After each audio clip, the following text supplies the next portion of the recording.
Si Roger daw wala pa sa simbahan. Oo, hinahanap na nila ako. Malas na. Bago ka sa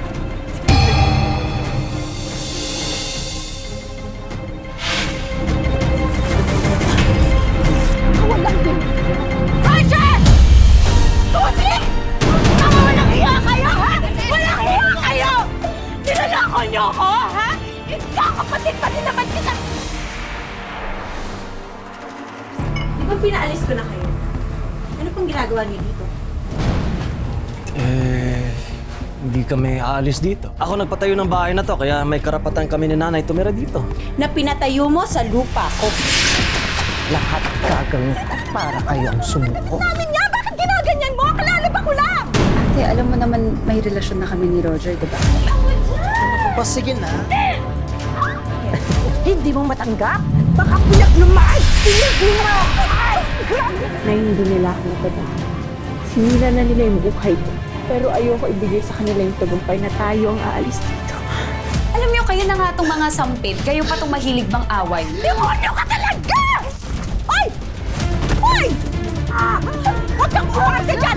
Kapag ang nanay ko hindi nakalakad ulit, hindi ko alam kung anong kaya kong gawin sa inyo. Ayan, ang bayad ng mga gamot mo. Kulang to.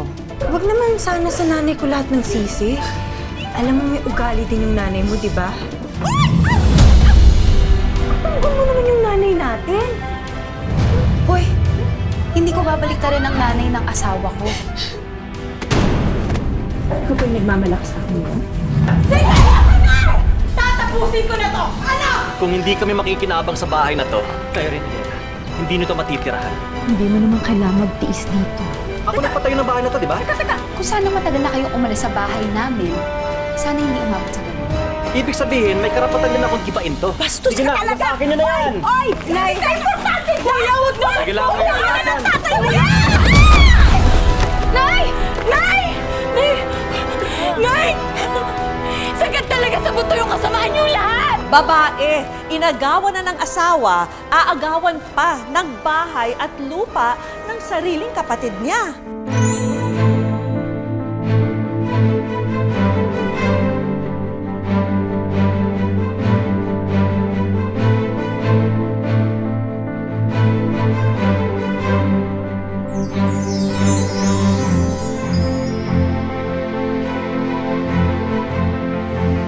Abangan sa Wish Ko Lang ngayong Sabado, 4 p.m.